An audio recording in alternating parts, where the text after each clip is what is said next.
ventrículo izquierdo, va a llevar a un shock cardiogénico. La asfixia intraparto también, ¿no? Que puede producir insuficiencia miocárdica. Y no va a haber buena contractibilidad, ¿no? Del miocardio. También las arritmias fetales o neonatales que van a comprometer el gasto cardíaco, ¿no? Cuando hay arritmias no hay una buena contracción y por lo tanto no va a haber un adecuado gasto cardíaco y esto puede llevar también a un shock cardiogénico. Alteraciones metabólicas, ¿no? Por ejemplo, la hipoglicemia, ¿no? O una miocardiopatía, ¿no? Hijos de madres diabéticas también. Malformaciones arteriovenosas amplias, ¿no? Como la intracraneal, ¿no? Que emplea un volumen considerable de gasto cardíaco de la circulación sistémica. En caso de miocarditis, ¿no? Cuando hay un problema a nivel del miocardio, que sea bacteriano o viral. Las infecciones víricas congénitas, como las causadas por enterovirus, tienen más probabilidad, ¿no? De inducir a miocarditis grave. Ahora, el shock obstructivo. Ahora, la restricción de flujo venoso de entrada o de flujo arterial, que es la de salida, es la de entrada, que entra por la vena cava inferior, por la vena cava superior, ¿no? Y la salida de las arterias, de las grandes arterias, si hay una alteración, una restricción, va a disminuir rápidamente el gasto cardíaco, ¿no? Y desencadena un shock profundo. Los tipos de obstrucción de flujo cardíaco van a incluir, ¿no? Las obstrucciones venosas y va a haber obstrucciones arteriales también. En caso de las obstrucciones venosas, vamos a tener que se debe a anomalías cardíacas, ¿no? Incluidas el retorno venoso pulmonar anómalo total, por ejemplo, el cor triatritium, la atresia tricuspidia y la atresia mitral. Y las obstrucciones al flujo de entrada adquiridas, que pueden deberse a una embolia, por ejemplo, gaseosa o trombótica. A un aumento de la presión intratorácica también causada por la elevación de las presiones en las vías respiratorias, como neumotórax, neumomediastino o neumopericardio. En cuanto a las obstrucciones arteriales, vamos a tener anomalías cardíacas, incluye la estenosis o atresia pulmonar y la estenosis o atresias aórticas. Puede ser debido también a anomalías vasculares, ¿no? Como la coartación de la aorta, ¿no? Interrupción del callado aórtico. Debido también a estenosis subaórtico hipertrófica, debido a una hipertrofia ventricular, ¿no? Que se observa en hijos de madres diabéticas, con obstrucción del flujo de salida del ventrículo izquierdo. En hijos de madres diabéticas, como ustedes pueden ver aquí, la patología más frecuente es una hipertrofia ventricular, ¿no? Sobre todo en el septum, ¿no? Interventricular, ¿no? Ahora, en cuanto para hacer el diagnóstico, ¿no? Del shock, al inicio del shock los mecanismos, va a haber mecanismos compensadores, ¿no? Normales que pueden mantener una presión adecuada mediante la derivación de la sangre, de la piel, de los músculos y otros órganos que no son vitales, no órganos vitales. Esta compensación va a permitir mantener la presión arterial dentro de límites normales, ¿no? Por eso se le llama shock compensado a un inicio.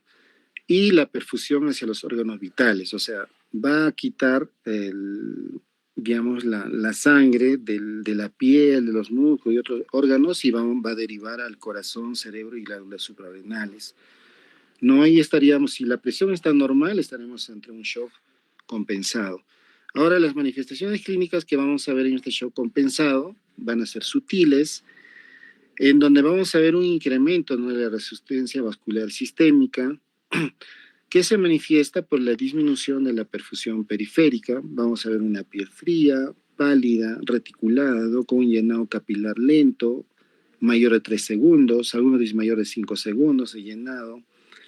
Esto se realiza, ¿no? Presionando la piel a nivel de la planta del piecito, ¿no? Presionamos por unos 3 segundos, soltamos y vemos en cuánto tiempo se llena nuevamente o retorna su color, ¿no? Y nos podemos guiar de esto, por ejemplo.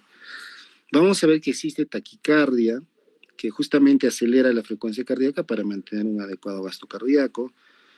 Vamos a ver que los pulsos periféricos son débiles, con disminución de la presión diferencial, vamos a ver una elevación de la presión arterial, la diastólica. Vamos a ver un hilio, una disminución de la circulación, por una disminución de la circulación plásmica, ¿no? O sea, disminuyen los ruidos hidroaéreos. Y también vamos a ver una oliguria, ¿no? Disminución de la perfusión renal. Entonces, con estos signos podemos ver, pues obviamente aquí vamos a ver que la presión todavía se mantiene, ¿no? Porque es un shock que todavía está compensado. Pero si no hacemos nada, esto va a ir a se va a ir a un shock descompensado, ¿no? En este caso, por ejemplo, si la situación clínica, dice, ¿no? Eh, que da origen al shock no se resuelve, o si la etiología subyacente es muy grave, entonces vamos a ir al shock descompensado, que los mecanismos compensadores suelen ser insuficientes para mantener la presión arterial y se genera la hipotensión sistémica. Bueno, aquí la presión ya cae. Las manifestaciones clínicas son consecuencia de la disminución de la perfusión hacia los órganos vitales, ¿no? Por ejemplo, va a haber una disminución por disminución de la perfusión cerebral. El lactante se va a mostrar cada vez más inconsciente, va a estar letárgico. En los niños prematuros, el descenso de la perfusión cerebral y del aporte de oxígeno durante la hipotensión predisponen a hemorragias intraventriculares cerebrales y a una leucomalacia periventricular, ¿no? Con anomalías del desarrollo neurológico a largo plazo. Ahora, los bebés que tienen extremo bajo peso al nacer, los vasos de la corteza cerebral, pueden responder a la disfunción miocárdica transitoria y al shock, con vasoconstricción en lugar que de vasodilatación, con lo que se reduce aún más la perfusión cerebral y aumenta el riesgo de lesión neurológica. Ahora, ¿no? Dice que la respuesta fisiológica de aumento de la resistencia vascular sistémica se altera en el shock séptico, por ejemplo, ¿no? Con la liberación de mediadores inflamatorios que provocan vasodilatación y aumento de la permeabilidad capilar. En estos casos, los primeros indicadores de shock son la hipotensión y un aumento en la presión diferencial. Entonces, lo que tenemos que nosotros monitorizar en casos de shock son los signos vitales, ¿no? La frecuencia cardíaca, la presión arterial, la saturación y la temperatura. ¿Cuáles son los indicadores? Y también, perdón, tenemos que monitorizar los indicadores de disfunción orgánica, ¿no? Ver cuántos órganos están comprometidos. Puede ser útil para establecer el diagnóstico y vigilar el shock, pero el inicio del tratamiento no debe postergarse en espera de resultados del laboratorio que lo confirmen. Entonces es importante tener en cuenta, saber, ¿no? Las presiones arteriales en los recién nacidos, y para ello tenemos tablas, ¿no? De acuerdo a la edad gestacional y las presiones que deben tener estas, ¿no? Por ejemplo, deben estar entre el percentil 95, para arriba, pero para abajo, debajo del percentil, 5 debe ser, ¿no? 95. Entonces, vemos, ¿no? Es de acuerdo a la edad gestacional que la presión sistólica como la presión diastólica va a variar. Y esto de aquí son los indicadores de disfunción orgánica, por ejemplo, cardiovascular, ¿no? ¿Qué se ve alterado en estos casos? En la parte respiratoria también, ¿cuáles son los criterios para decir que hay una disfunción orgánica? También la parte neurológica, ¿no? El puntaje de Glasgow, por ejemplo, hematológica y renal, ¿no? Que ustedes lo van a leer. Por ejemplo, en forma práctica, en los niños, o sea, en cuanto a las presiones arteriales, se considera hipotensión generalmente a la presión arterial media, ¿no? Porque aquí no hay, digamos, sistólica, diastólica, ¿no? Sino una presión arterial media. Y la presión arterial media podemos ver en primeros 3 días en recién nacidos menos de 1 kilo. La PAN es igual a la edad gestacional. Por ejemplo, si tiene 23 semanas, su PAN va a ser 23, ¿no? Si tiene 24, su PAN 24 y así, ¿no? Si tiene 27 semanas, su PAN va a ser normal en los primeros días 27. Y de acuerdo al peso, a los 4 a 7 días en estos mismos niños, ya después del tercer día se considera hipotensión cuando la PAN es menos de 30, y lo mismo cuando son mayores de 7 días, ¿no? que tengan. Y los niños que tienen entre 1 kilo y 1,5 kilos, por ejemplo, se considera hipotensión cuando tenemos una PAN menos de 30 en los primeros 3 días. Y así, ¿no? Como ustedes pueden ver acá, va a variar de acuerdo al peso y de acuerdo a la edad, ¿no? Por eso estas tablitas nosotros a veces las tenemos, porque no podemos estar memorizando, son muchos números, ¿no? Ahora, los parámetros clínicos laboratoriales ideales de mantener que tenemos que saber, y como ustedes saben, ¿no? La frecuencia cardíaca normal es de 120 a 160, la diuresis es mayor de 1 mililitro por kilo por hora, la saturación es normal entre 85 y 95%, pero aquí en la altura es alrededor de 90 más menos 2 la saturación, ¿no?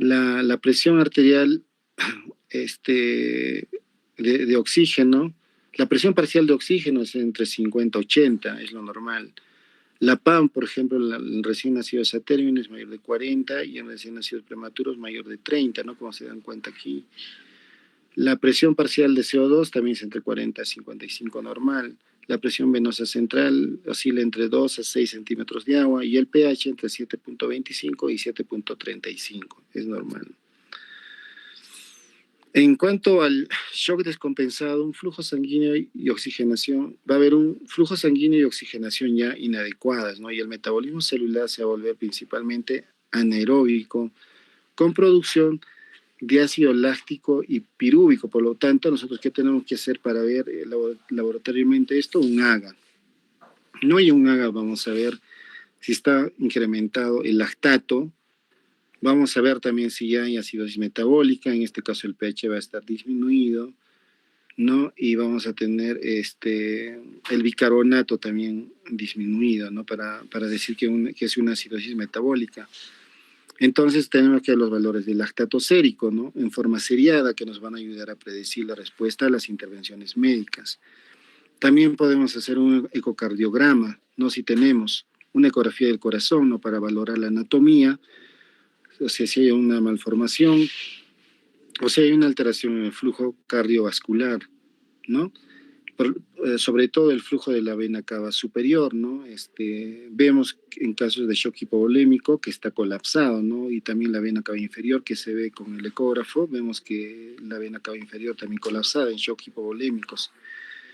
Estudios de laboratorio también apropiados, ¿no? Para confirmar la presencia podemos ver infecciones, ¿no? El PCR o de anemia, o en caso de deshidratación también vamos a ver algunos signos. En cuanto al manejo, vamos a ver un manejo general de shock.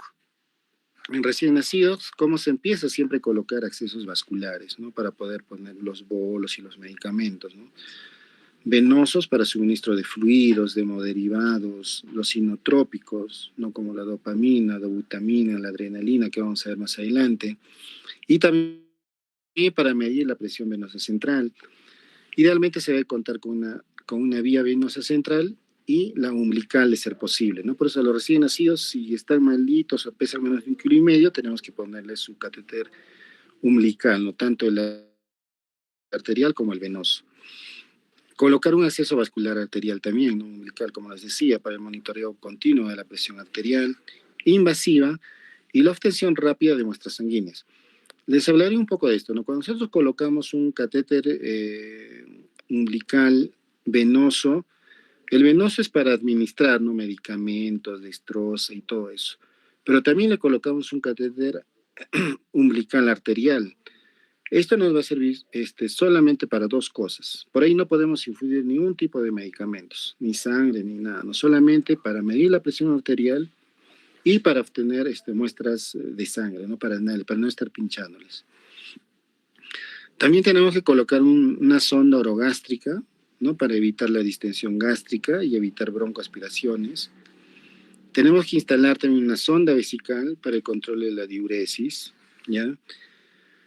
Obviamente tenemos que suspender la alimentación oral, ¿no? O sea, o enteral. Mantener al recién nacido en un ambiente térmico adecuado, ¿no? Puede ser una cuna radiante, una incubadora, ¿no? Y esto sobre todo porque aquí dice, ¿no? En una cuna radiante que es abierta, ¿no? Por los procedimientos continuos que se puedan realizar, ¿no? En cambio, si lo ponemos en incubadora cerrada es un poquito difícil, ¿no? Porque está cerrada. Y detener los sangrados activos, ¿no? Esos son el manejo general. Ahora, los pilares del tratamiento del shock son, ¿no? Siempre dar una adecuada oxigenación y ventilación, garantizar una vía aérea permeable, ¿ya? Buena oxigenación central y tisular, evitando siempre la hiperoxia. Los dos extremos son malos, ¿no? La hiperoxia es malo, sobre todo en los recién nacidos prematuros, ¿no? Y en caso que necesite, tenemos que conectarlo a un ventilación mecánico, ¿no? Con un apoyo respiratorio mecánico, dice, no es ser necesario. Tenemos que asegurar la volemia, reponer volumen a volumen, muy útil en el shock hipovolémico o séptico también, ¿no? Podemos usar cristaloides o coloides. Cristaloides, por ejemplo, que es lo más ideal, ¿no? Que es suerofisiológico. ¿Cuál es la ventaja? La ventaja que es efectivo para el manejo inicial del shock, tiene bajo costo y está disponible, ¿no? Las desventajas son que solo el 25% permanece en el intravascular por un efecto transitorio y puede producir sobrecarga también a veces de sodio y de cloro, ¿no? ¿Qué quiere decir esto del 25%? Que cuando nosotros le administramos un bolo, digamos, a 20 por kilo, que generalmente es en los neonatos, el 25% nomás se queda en intravascular, ¿no? El resto se va se va a salir, ¿no? Por lo tanto, por eso a veces es necesario poner 2 hasta 3 bolos máximo, ¿no? Y si no responde al tercer bolo, ya tenemos que estar pensando en inotrópicos.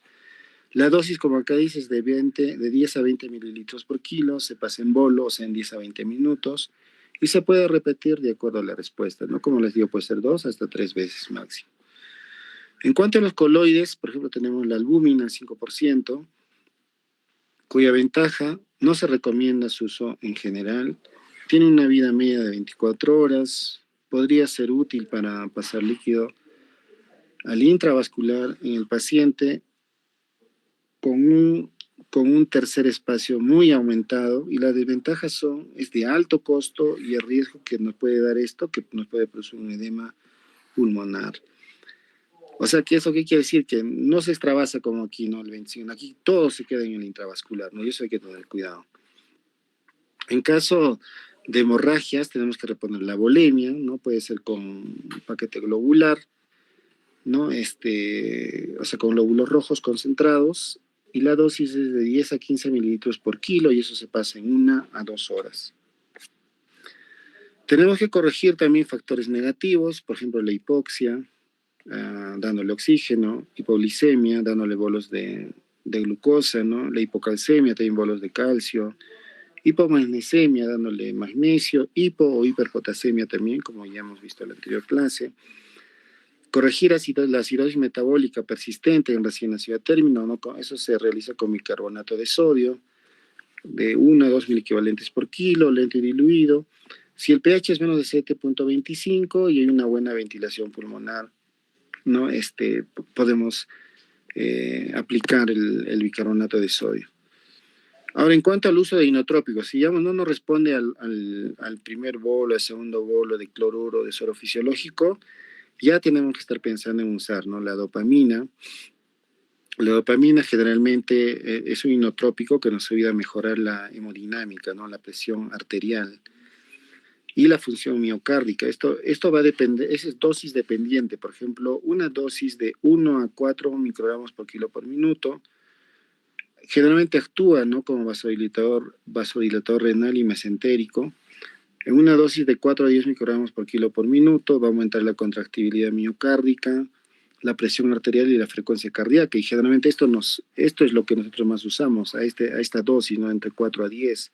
¿Por qué? Porque lo usamos nosotros cuando la presión arterial está baja, ¿no? Entonces nos ayuda en esa dosis, porque si le damos menos de 4, más que todo es para una dosis diurética, que decimos, y que generalmente no está indicada como diurética, ¿no? Pero más que todo nos va a dar una vasodilatación renal, ¿no? Y si le damos a más de 10 microgramos por kilo por minuto, es un excelente vasoconstrictor, ¿no? Nos va a aumentar la resistencia, ah, la resistencia venosa sistémica, la presión arterial y el retorno venoso, ¿no?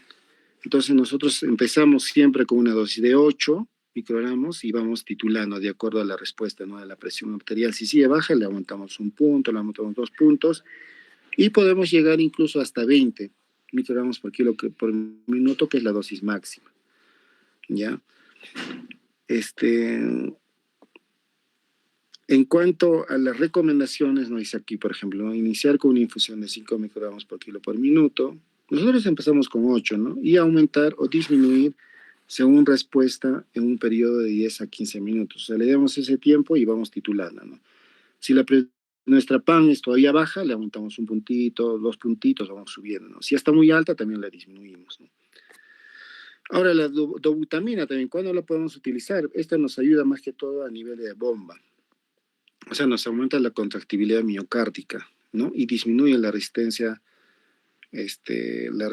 venosa sistémica. Mínimo efecto sobre la presión arterial tiene, ¿no? Y la frecuencia cardíaca, lo que es lo contrario con la dopamina. Se utiliza en el shock cardiogénico, por ejemplo, ¿no? Shock séptico también, en la falla cardíaca congestiva y sobre todo en los recién nacidos asfixiados que cursan con hipotensión secundaria de disfunción miocárdica, o sea, de bomba, que se presentan con la resistencia venosa periférica incrementada, ¿no? En el recién nacido pretérmino no se recomienda como droga de primera elección, ¿no? Y se indica cuando hay fracaso a la respuesta de la dopamina. Ahora, la dosis es entre 5 a 20 microgramos por kilo por minuto. También igual, empezamos con 8 y vamos titulando, ¿no? Hacia arriba o hacia abajo. El otro medicamento es la adrenalina, ¿no? Que es uno de los inotrópicos más potentes y en general se reserva su uso para casos severos de shock cardiogénico, colapso cardiovascular agudo e insuficiencia cardíaca refractaria al manejo con otros agentes. Cuando digamos ya en caso de la dobutamina estamos utilizando y fracasa, lo que siguiente que tenemos que utilizar es la adrenalina, ¿no? Aumenta la contractilidad miocárdica, la frecuencia cardíaca y también la presión arterial. Entonces, cuando ya utilizamos adrenalina, suspendemos la dopamina y la dobutamina. La dosis es de 0.05 a 1 microgramo por kilo por minuto. Eso no se prepara en infusión continua. Y la noradrenalina, si es que tenemos, ¿no? Usar preferentemente en el shock refractario. O sea, si no nos responde esto, seguimos con la noradrenalina y la dosis es igual, ¿no? De 0.05 a 0.1 microgramo por kilo por minuto. En casos de que el recién nacido tenga un shock refractario, ante la ausencia, ya lo último, ¿no? Ante la ausencia de respuesta a volumen, a inotrópicos, se puede administrar lo último que utilizamos, la hidrocortisona, ¿no? Como tratamiento de rescate a una dosis endovenosa de 2 a 4 microgramos por kilo por día, dividido en 2 a 3 dosis. La respuesta de un aumento de la presión arterial aparece en 2 a 4 horas, debiendo en lo posible disminuir los inotrópicos posteriormente, ¿no? No administrar corticoides por más de 2 a 3 días, idealmente por descenso, se hace en descenso gradual. Aquí vemos un algoritmo de manejo del shock neonatal, reconocer los signos de shock primero, iniciar con apoyo vasoactivo, como dicen, ¿no? Si primero le damos los bolos, si no funciona con eso, empezamos con dopamina de 5 a 10 microgramos por kilo por minuto. Si la presión sigue baja, podemos aplicar bolitos también de suero, hasta 40 mililitros por kilo por minuto, si no hay respuesta. Si la PAN es normal, continuamos con igual tratamiento y seguimos monitorizando la presión arterial. Si la PAN sigue baja, aumentamos dopamina de 10 a 20, o sea, la dosis la elevamos y le agregamos dobutamina, ¿no? De 5 a 10 microgramos por kilo por minuto, ya que nos va a ayudar a mejorar la contractibilidad miocárdica. Si persiste el estado de shock, aumentamos la dosis de dobutamina hasta 20, lo máximo. Si no hay mejoría, considerar un shock refractario o iniciar adrenalina, ¿no? Y posteriormente, si no hay respuesta, ya al último ya hidrocortisona, ¿no? Eso es en cuanto a shock. Ya en cuanto a la oxigenoterapia, primero ustedes tienen que saber, ¿no? Que tenemos para administrar, tenemos los balones de oxígeno, tenemos que tener un humidificador y un marcador de flujo, ¿no? Que algunos son de este tipo, con una bolita, y otros son en forma de reloj, ¿ya? Y de acuerdo a que giramos la perilla, vamos aumentando los litros, ¿no? Que vamos de 1 litro hasta 15 litros, por ejemplo, acá, ¿no? Y aquí también Solamente es la forma, ¿no? Que para que tengan en cuenta. Ya en neonatología se utiliza bastante el blender, que es un mezclador de oxígeno, donde nosotros ponemos un balón de oxígeno, conectamos a través de tubuladuras aquí, y también aire comprimido, y para que este aparatito nos mezcle, ¿no? Y podemos dar, digamos, oxígeno desde 21% hasta 100%, ¿no? De acuerdo a la necesidad. ¿Por qué? Porque si no tendríamos este blender en neonatología, le daríamos al 100%, ¿no? Y eso no es muy adecuado, porque el oxígeno en exceso también causa daño, ¿no? Así como ayuda, también causa daño. Por eso hay que estar midiendo la saturación, ¿no? Y de acuerdo a eso vamos aumentando la concentración de oxígeno. Ahora, la administración de oxígeno debe ser en cantidad suficiente como para que la presión parcial de oxígeno arterial, o sea, oxígeno disuelto en el plasma, y la saturación, o sea, que es el oxígeno unido a la hemoglobina, se mantenga en un rango normal, evitando tanto los riesgos de hipoxemia y también de hiperoxia. No, el oxígeno es una droga, como ustedes deben saber, con efectos potencialmente adversos, ¿no? Sobre todo en los recién nacidos prematuros, y en especial en los que pesan menos de 1 kilo o que tengan menor de 32 semanas. Es necesario evitar, ¿no? La hipoxia, pero sin causar hiperoxia, que va a conducirnos a una injuria y a un estrés oxidativo. Ahora, las formas de administrar oxígeno, vamos a tener, ¿no? Diferentes formas y se dividen en métodos invasivos y métodos no invasivos. Métodos invasivos tenemos el CPAP, tenemos la ventilación mecánica convencional, la ventilación de alta frecuencia y membrana extracorpórea. Los métodos no invasivos tenemos oxígeno directo, o sea, flujo libre, así como ven en la figura. Tenemos por cánula binasal, o sea, todo lo que se usa en neonatología, les estoy mencionando, por halo cefálico, ¿no? Es como un casquito. Y también oxígeno libre en la incubadora, ¿no? Que esto no está tan indicado, ¿no? Pero también lo menciono, ¿no? Ahora, el oxígeno libre, oxígeno directo, o sea, flujo libre, es acercar el oxígeno a la nariz del recién nacido, ¿no? De manera que respire un aire enriquecido de oxígeno. Esto se puede realizar sosteniendo una tubuladura de oxígeno cerca a la nariz o colocando la máscara de oxígeno por un tiempo breve, ¿no? Así como están viendo ahí. Ahora, la fuente nos va a enviar oxígeno al 100% a través de una tubuladura que se va a mezclar, ¿no? Con el aire ambiente que tiene 21% a la salida, por lo que la concentración de oxígeno que va a llegar a la nariz va a ser siempre menos de 100%, ¿no? Porque se mezcla. Ahora, la concentración de oxígeno que llega al recién nacido va a depender de dos factores, ¿no? Del flujo de oxígeno que vemos por relojito, por otro que les mencioné, ¿no? En litros por minuto, puede ser 1 litro, 2 litros, y la distancia, ¿no? Desde la punta de la tubuladura a la nariz, esta distancia, ¿no? Por ejemplo, ¿no? Con un flujo de 5 litros por minuto y la tubuladura dirigida hacia las narinas, hacia la nariz, a una distancia de 1,5 centímetros, vamos a entregar un fío cercano al 80%. A una distancia de 2,5 centímetros, vamos a tener un fío de un 60%, ¿no? A una distancia de 5 centímetros, vamos a obtener un fío 2 de aproximadamente 40%. ¿No? Es de acuerdo a la distancia. Entonces, por ahí que nos podemos guiar, ¿no? Cuánto de fío 2 le estamos dando. Ahora, por cánula binasal, o cánula nasal nomás. El flujo de oxígeno no debe exceder de 1 a 2 litros por minuto, ¿no? En neonatos. Más de 2 litros por minuto va a producir malestar, ¿no? Por flujo turbulento, daño en la nariz, va a causar irritación, irritabilidad. La concentración de oxígeno obtenida va a oscilar entre 25 a 35%, no máximo. No es necesario calentar ni unificar el oxígeno. ¿Cuáles son las ventajas?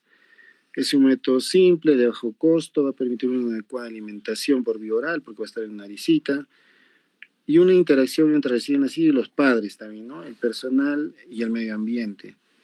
Se adapta fácilmente a los recién nacidos, es el método ideal para los recién nacidos que requieren bajas concentraciones de FiO2 o uso prolongado de oxígeno, por ejemplo, en los que tienen displasia broncopulmonar, ¿no? Y incluso se pueden ir con esto a su casita, ¿no? Con un oxígeno en su domicilio, que están con su canulita, a los papás se les indica a 1 litro, mantenerlo si desaturan, ¿no? Y así poco a poco van dejando. La desventaja es que no se puede medir exactamente la FiO administrada. Ahora, por halo cefálico, ¿no? Este es el aparato que ustedes habrán visto de repente en el servicio.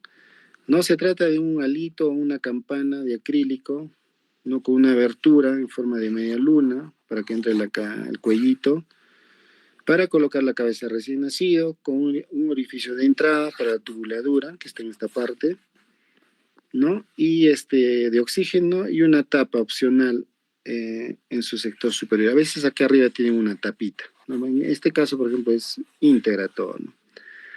Ahora, el tamaño del halo debe ser adecuado al neonato para que éste se sienta confortable, ¿no? Para un halo chiquito, ¿no? Hay diferentes tamaños, ¿no? Para prematuritos, para términos, el tamaño es distinto. Se utiliza cuando se requiere concentraciones de oxígeno superior a 30%. Por ejemplo, la cánula era hasta 30%, 35%, ¿no? Esto es ya cuando queremos concentraciones más altas. Para administrar concentración de oxígeno entre 21 a 100% se requiere de fuentes de oxígeno y aire comprimido, ¿no? Separados para que se mezclen de forma más fiable posible. Idealmente se debe utilizar un mezclador, como le dije, este mezcladorcito, ¿no? Es ideal para dar un fío de acuerdo a lo necesario nada más.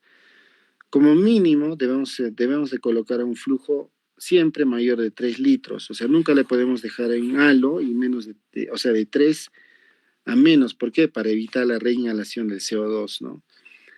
Ahora, con el halo totalmente cerrado, con flujos altos de 8 a 10 litros y con administración exclusiva de oxígeno, podemos conseguir una FIO2 de hasta 90%.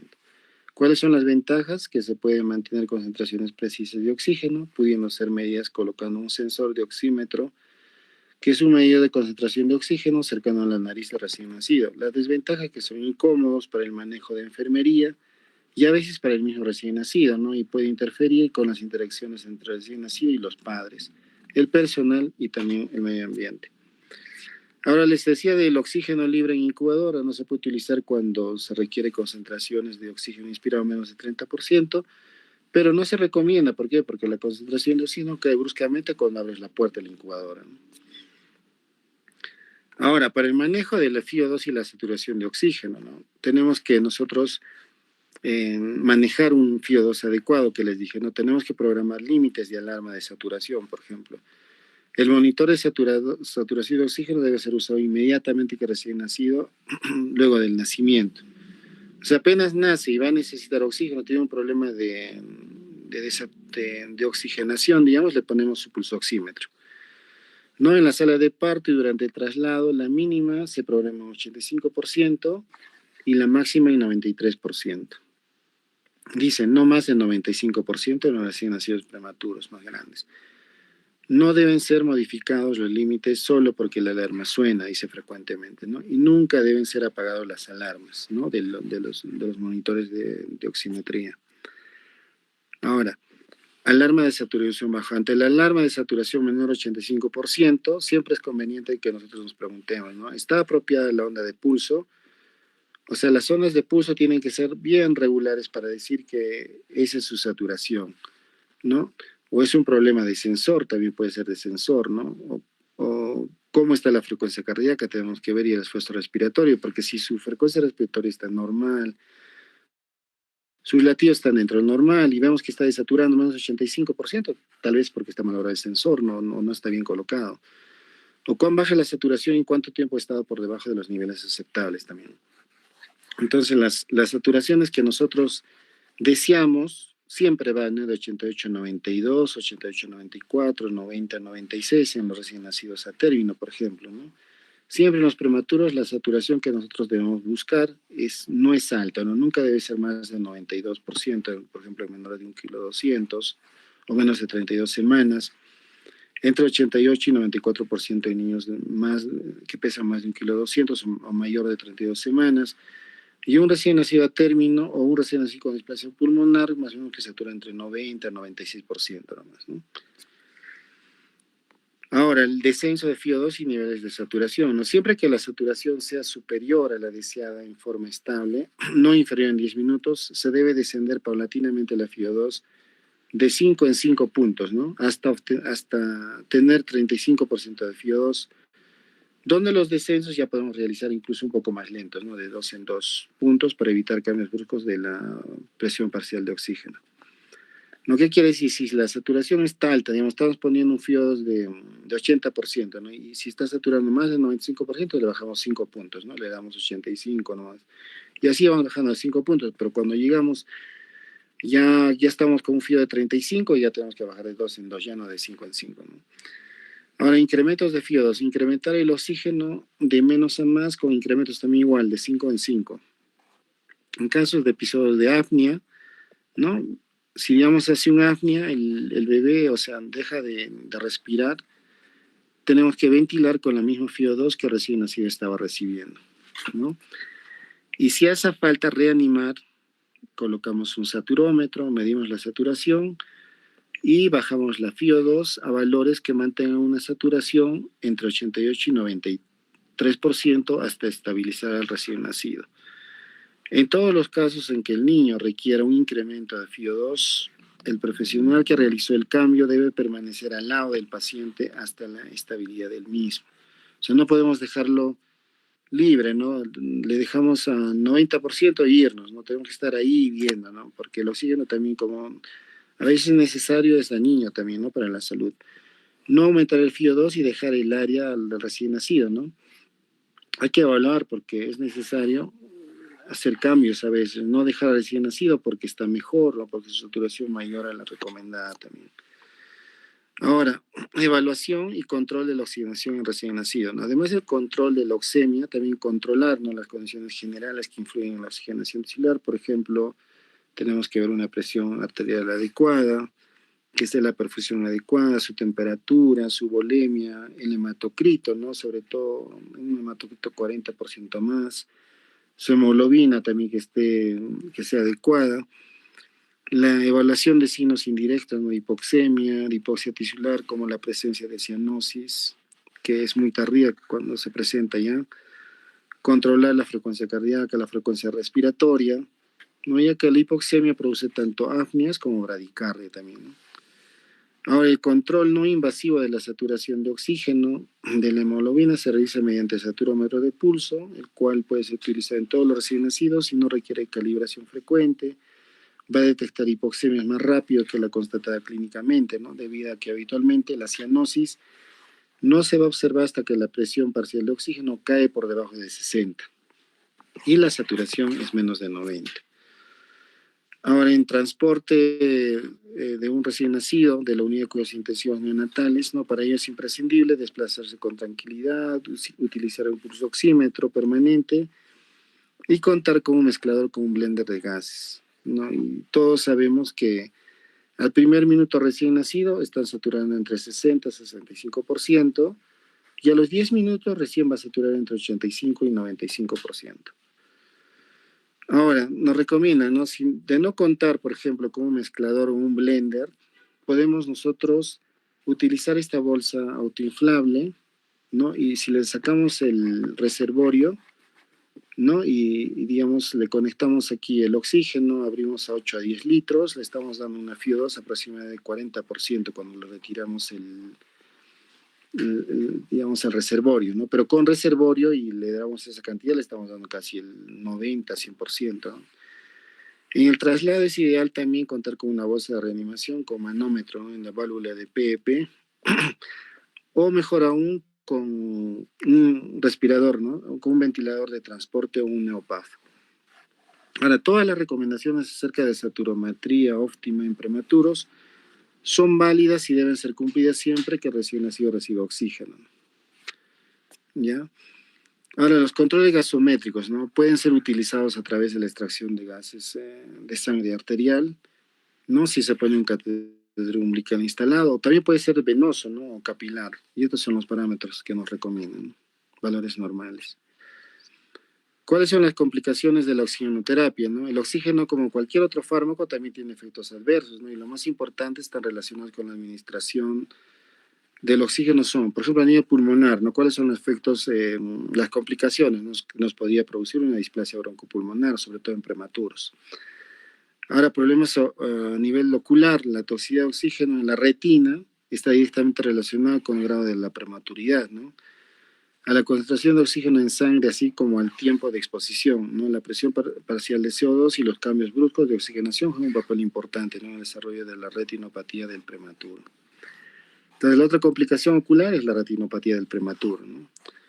Casos infecciosos también están relacionados con cuidado de los equipos, ¿no?, la descontaminación inapropiada y la falta de limpieza del agua de los humidificadores, ¿no? Ahora, hablando del CPAP nasal de burbuja. El CPAP nasal es este aparatito que ustedes habrán visto, que se le coloca a un recién nacido, ¿no? Cuando tenemos sobre todo un Silverman Anderson de 4 hasta 6, está con quejido, entonces, o su esfuerzo respiratorio es muy marcado. Antes de que entre a ventilación mecánica, le podemos poner a un CPAP, ¿no?, nasal. Esto ¿qué nos va a dar? Es una presión positiva continua en la vía aérea, ¿no? Y es por vía nasal. De eso deriva el nombre de CPAP, ¿no? De presión positiva continua en la vía aérea y por vía nasal. Entonces, más o menos el mecanismo es el siguiente, ¿no? Tenemos acá un blender, un mezclador de oxígeno, por donde entra aire y entra oxígeno. Le damos a 5 litros por minuto, ese es el estándar. Abrimos a 5 litros por minuto y aquí en la manilla esta podemos regular FIO desde 21 a 100% de acuerdo a la necesidad. Esta viaja a nivel de una tubuladura y vamos a llegar aquí a un humidificador y un calentador de aire. Luego esto va a llegar a la nariz del bebé, ¿no? Es como una canulita binasal, son tubitos que entran a las fosas nasales, se llama PRONG, y viene de diferentes tamaños de acuerdo si es prematuro, si es a término, ¿no? Y luego esto sale otra tubuladura de exhalación y va a ir a un envase de agua que tiene unas medidas, ¿no? Y de acuerdo a la profundidad va a ser 1 litro, 2 litros, 3 litros, 4, hasta 5, ¿no? Y eso se llama PEP, que es la presión al final de la expiración. Podemos nosotros utilizar en rangos desde 4 hasta 8 centímetros de agua, pero siempre iniciamos con 5. Y de ahí vamos viendo, ¿no? Si está con eso en 5 tranquilo, lo dejamos ahí, pero si tiene todavía esfuerzo, podemos darle 6, 7 y llegar hasta 8 centímetros de agua, ¿no?, de profundidad. Aquí están los tamaños de PROM también, ¿no?, que les decía, ¿no? El tamaño de PROM varía, menos de 700 gramos es 0, el PROM 0, de 700 a 1000 es 1, y es de acuerdo, ¿no?, a la edad gestacional o al peso, ¿no?, de recién nacido, para poner un determinado PROM del CPAP. Ya, entonces, ¿qué nos ayuda el CPAP? Generalmente a la presión, ¿no? Por ejemplo, cuando nosotros, este es un alveolo, ya cuando ingresa el aire, se va a insuflar, no se va a distender, entonces va a llegar a este tamaño. Eso se llama presión inspiratoria pico. Luego de eso, cuando ya exhala, entonces como que desinfla y tiene que quedar aire, porque si no se colapsaría, ¿no? Eso se llama presión al final de la expiración. Y a veces el recién nacido pues colapsa, ¿no? Sobre todo en enfermedad de membrana hialina, que no tiene un surfactante adecuado. Entonces, para que no se colapse, justamente utilizamos el CPAP, ¿no? Para que quede esta presión, por eso puede ir 4 hasta 8 esta presión, ¿no?, que queda. Y de eso, ese es el mecanismo que nos ayuda el CPAP. Por ejemplo, viendo en estas curvas, ¿no? Este es el volumen corriente, las respiraciones normales que hacemos.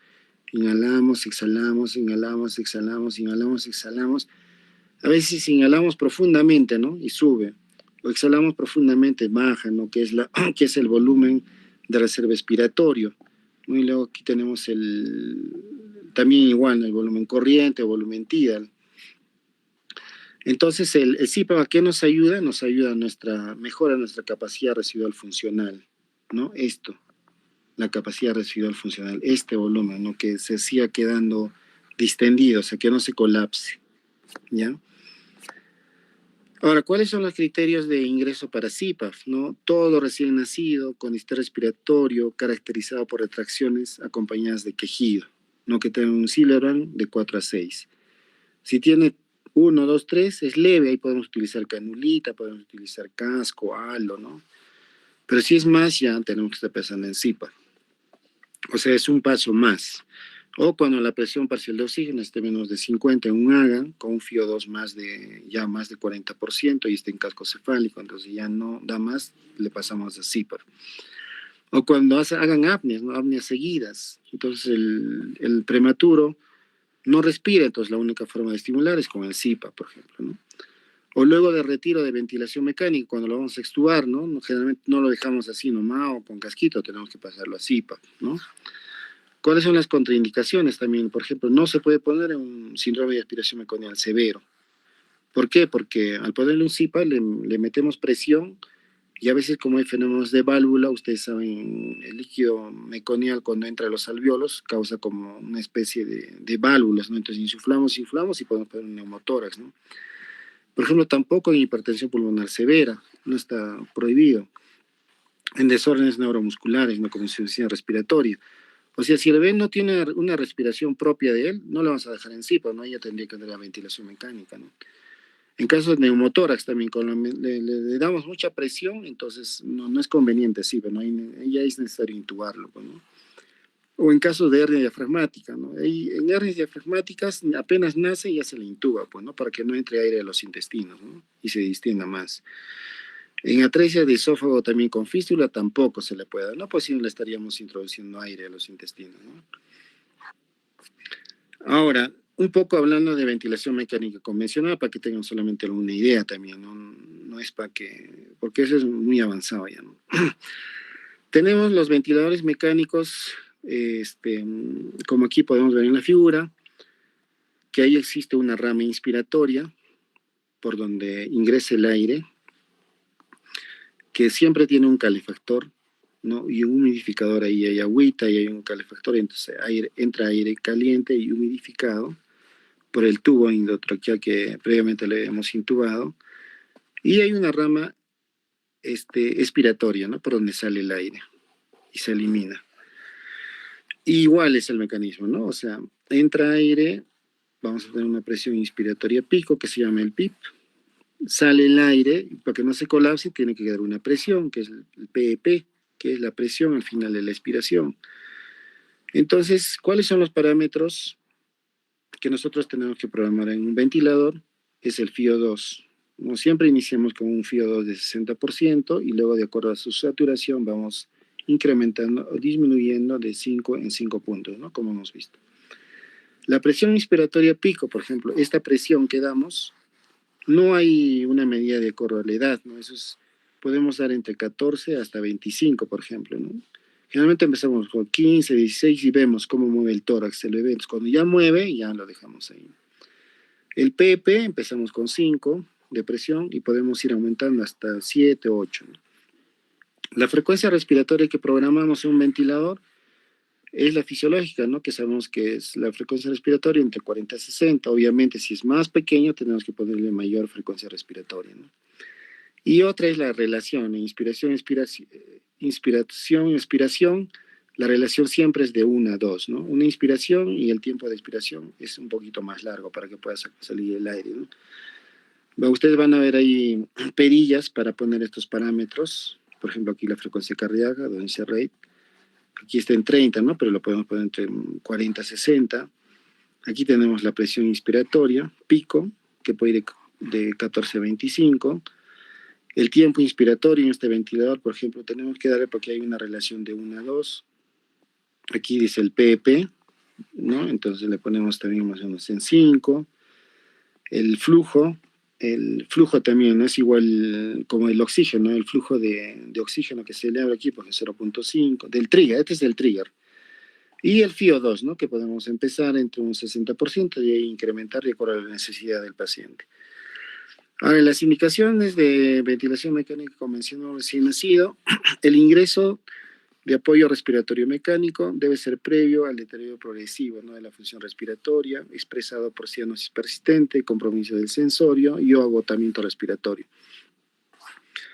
Y hay indicaciones clínicas, ¿no? Y también laboratoriales. Las indicaciones clínicas, ¿cuáles son? Cuando hay un aumento o una disminución de la frecuencia respiratoria, acompañadas por aumento en el esfuerzo respiratorio y estrés respiratorio. O sea, cuando el trabajo respiratorio esté incrementando, ¿no? Y tú lo ves a un recién nacido ya que se está agotando, ¿no? Entonces ella tiene que entrar a un ventilador. Cuando las apneas sean ya más frecuentes, ¿no? Porque si ya hay una apnea, dos apneas, podemos valernos del CIPA, como les dije antes. Pero si hay apneas ya muy persistentes, o más de 3 en un lapso de 1 hora, ya tenemos que pensar en ponerle santinas, ¿no? Como cafeína, por ejemplo, y cuando ya no nos responde ni al CIPA ni a las santinas, ¿no? Ahí ya tenemos que poner la ventilación mecánica. Más de 5 apneas en 1 hora, ¿no? Más de 5 acá dicen, ¿no? Apneas que requieran ya ventilación mecánica, ¿no? O sea, que están en ventilación a presión positiva en CIPA y ya son más de 5, ya tenemos que pasar a ventilación mecánica. Inicio de tratamiento con surfactante, por ejemplo, recién nacidos con dificultad respiratoria, también pueden entrar a ventilación mecánica, ¿no? En la cianosis, que no mejoran con oxígeno, y cuando estén en hipotensión, palidez, perfusión periférica disminuida, ¿no? Cuando ya estemos en un shock descompensado, también ya tenemos que estar pensando en la posibilidad de ingresar al ventilador mecánico.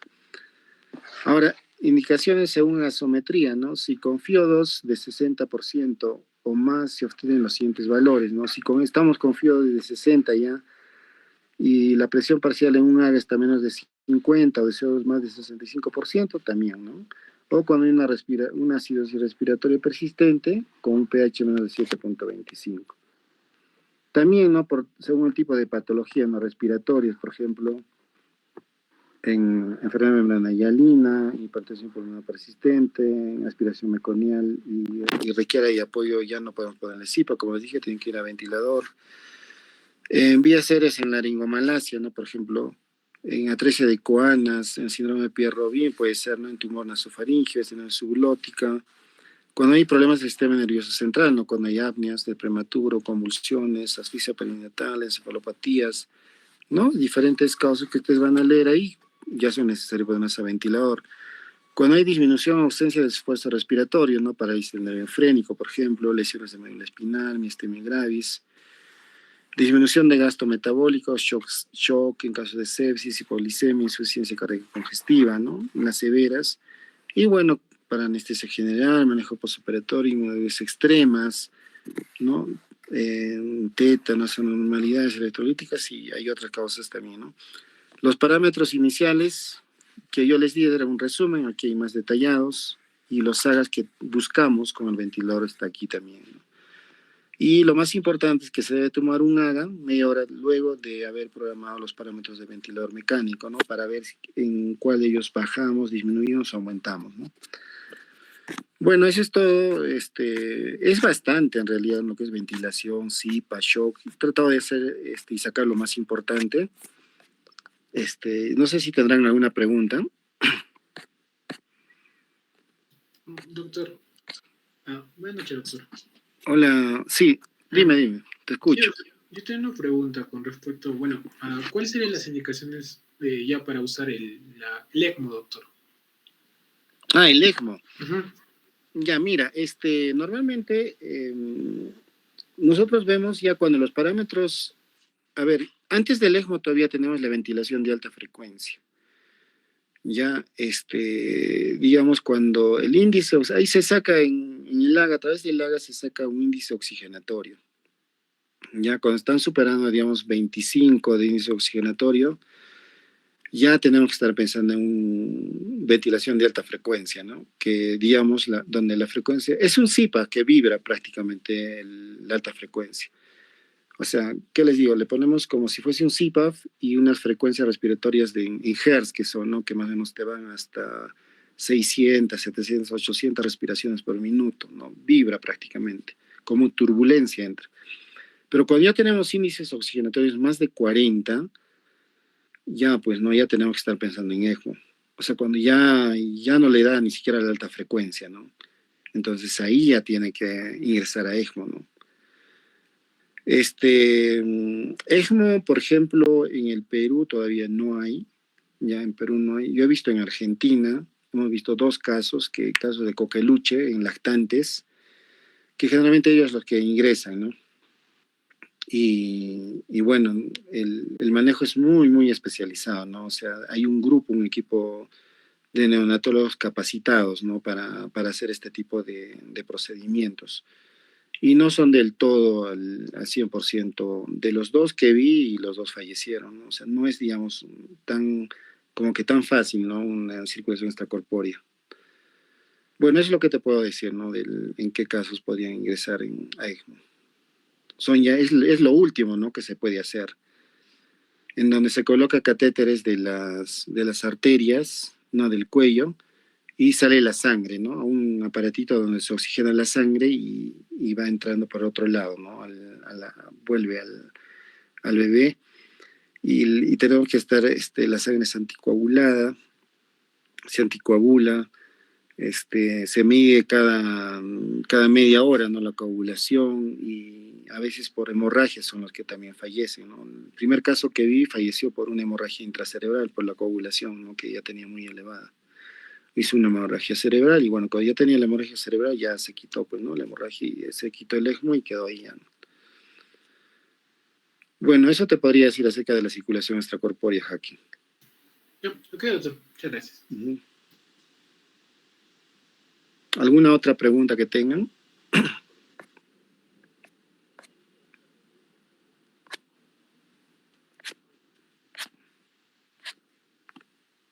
¿Saben que está faltando 2 clases? ¿No? Lo que es de fiebre en un recién nacido, no, pero síndrome febril en el niño y lo que es el RCP pediátrico.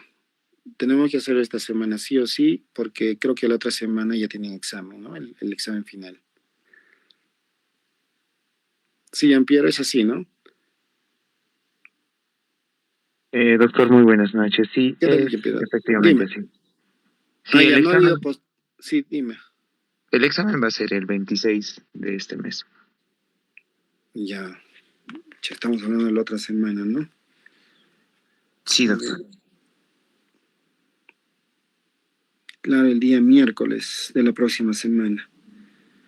Ya esos 2 temas entonces lo acabamos en estos días, pues. Ya, ya coordinamos, no sé, o están full, todos están exponiendo ahora, ¿cómo están en tiempo? Estamos ocupados, o algo ocupados lunes y martes, doctor. Miércoles, creo que ya somos más libres. Esta semana también son rotes de recuperación, lo que mencionaba el doctor Mendiguri. Claro, creo Ya que van a ir a los rotes los que han faltado, ¿no? Eso ya es sí, individualizado, creo ya. ajá, sí, y podríamos hacer la clase jueves o viernes, miércoles también, doctor. Ya, entonces esos 3 días tengo. Miércoles, ¿en qué horario? Miércoles, jueves o viernes. Eh, a partir de las 2, doctor. En Ya. su horario. Ujú. Sí, Ya, listo. Ya pues, Hacking, entonces ya, perdón, Jean-Pierre, coordinamos entonces, ¿ya? ya, Listo, ya, si doctor. tienen alguna pregunta tus otros compañeros, lo pueden hacer ahora, o ya quedamos para la próxima clase, ¿no? Ya te envío entonces las diapositivas, Jean-Pierre, ya para que compartas con tus compañeros. Ya, ya, doctor. Ya, listo. Nos vemos. Chao, Hasta chao. luego. Hasta luego, hasta luego.